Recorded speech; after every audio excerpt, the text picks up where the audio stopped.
Asian Indian news में आपका स्वागत है। जैसा कि आपको पता है कि उत्तर प्रदेश में निकाय चुनाव शुरू हो चुके हैं। तमाम प्रत्याशी अपने पर्चे खरीद रहे हैं और मैदान में उतरने के लिए तैयारी कर रहे हैं। आइए हम आज आपको मिलाते हैं समाजवादी पार्टी के एक नेता से जो इस चुनाव में निर्दल लड़ने जा रहे हैं। इस वक्त हम समाजवादी पार्टी के वरिष्ठ नेता सिद्धेश जी के पास मौजूद हैं।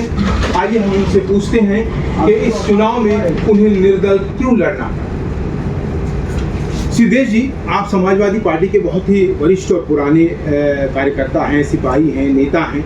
तो ऐसे समय में जब चुनाव आया तो आपके साथ ये क्यों ऐसा हो गया कि आपको टिकट नहीं देकर एक नए प्रत्याशी को, एक नए उम्मीदवार को टिकट दिया गया है?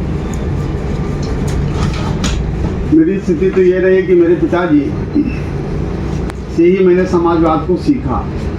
जातीय राजनीति कभी नहीं किया। 1948 में पिताजी हमारे लोहिया जी के सानिध्य में आए। तब से लेकर के आज तक मेरी पारिवारिक पृष्ठभूमि समाजवाद से जुड़ी रही। कष्ट इस बात का होता है कि 2006 में भी मैंने नगर पालिका का 2000 में मैं सभासद हुआ और 2006 में नगर पालिका के अध्यक्ष पद के लिए अपनी उम्मीदवारी मैंने मांगी। तो उस समय भी मेरा टिकट काट दिया गया।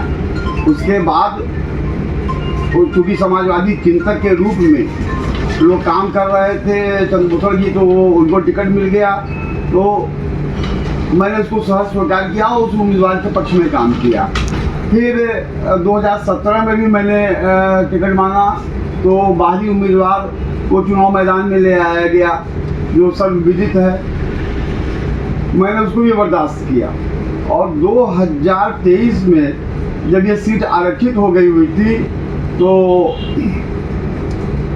मैंने संघर्ष कर के किसी भी ढंग से इसको महिला सीट घोषणा हुई। मैंने पूछा अपने राष्ट्रीय नेतृत्व से और जिले के भी नेतृत्व से कि मुझे जो है टिकट दे दिया जाए। तो उन्होंने कहा कि नहीं, निश्चित रूप से आप विगत इतने दिनों से लगे हुए हैं, आपको जो है टिकट दिया जाएगा और आपके साथ अन्याय नहीं होगा।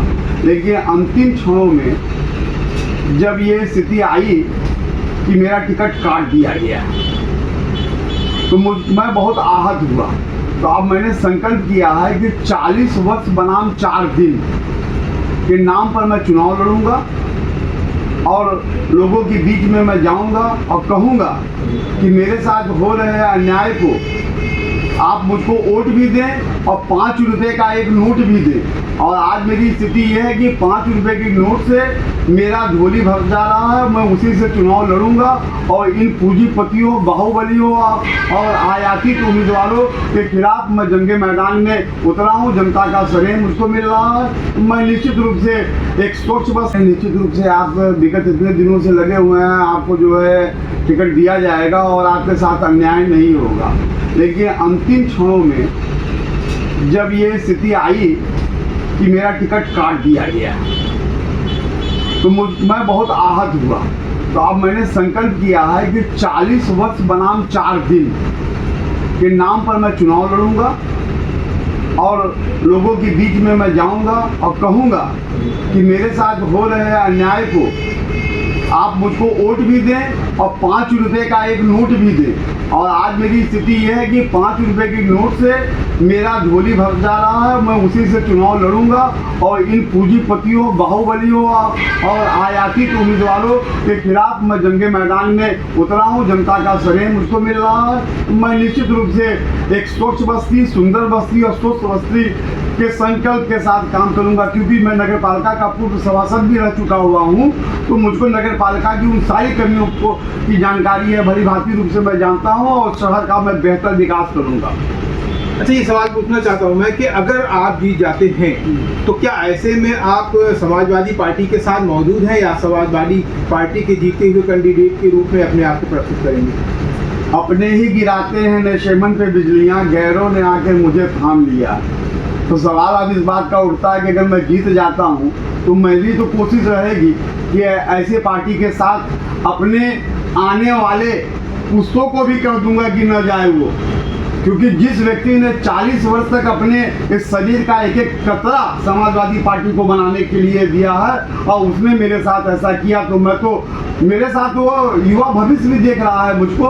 तो जिन लोगों ने देखा कि 40 वर्ष से जो व्यक्ति समाजवादी पार्टी के लिए काम कर रहा हो और उसको एक अदद टिकट देने में मुश्किल हो रहा हो, और जो कि मैं सरकार बनाने वाले टिकट की मांग नहीं कर रहा हूँ, मैं जनता से जुड़े हुए चीज़ों के लिए काम करने के लिए, इससे न सरकार बननी है न बिगड़नी।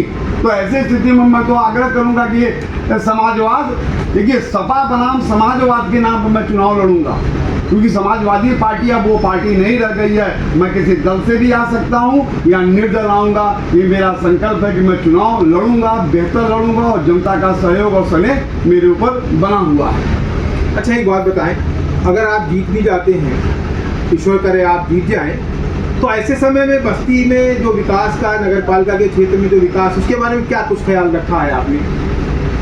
हमने बताया आपको कि मैं तो समाजवादी पार्टी के ही एक के सिंबल से ऐसे क्षेत्र से सभासद भी रह चुका हुआ हूँ जहाँ बहुत आप जनता के बीच काफ़ी समय से किसी पार्टी के साथ मौजूद हैं, जनता की सेवा भी कर रहे हैं। नगर पालिका के अंदर 64 ऐसे गांव हैं जिनका विस्तारीकरण नहीं हो पाया 10 सालों से।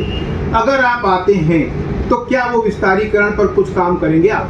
चूँकि ये विकास प्राधिकरण ने ले लिया है 64 गाँवों को, और निश्चित रूप से ये मान के चलिए कि जो 2023 के बाद होने वाले चुनाव में 2028 में ये सभी ग्राम सभाएं मिल जाएंगी इसमें। तो ये तो सरकार का ही परियोजना है, इसमें मुझको प्रयास करने की कोई आवश्यकता ही नहीं है। अगर इस बार भी अगर विलम्ब से अगर ये चुनाव हुआ होता तो निश्चित रूप से जो है वो ग्राम सभा भी इस नगर पालिका में सम्मिलित हो गया होता।